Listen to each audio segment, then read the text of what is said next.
Possible sign of hope for the movie industry as Tenet opens internationally. Let's turn to Julia Boorstin on that today. Hey, Julia.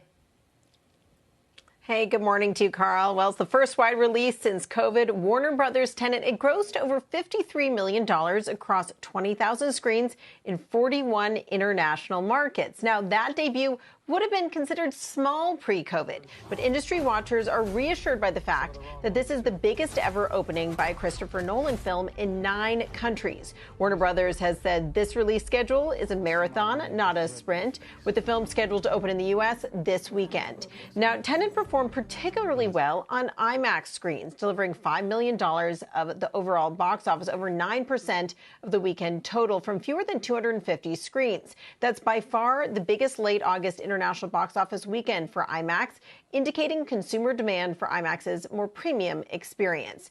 Now, here in North America, Disney Fox's The New Mutants drew $7 million at the box office. That was at the lower end of expectations, dragged down likely by negative reviews, a 32% critics rating according to Rotten Tomatoes. Now, Disney estimates that about 60% of theaters in North America were opened and that they're operating, of course, with those capacity constraints.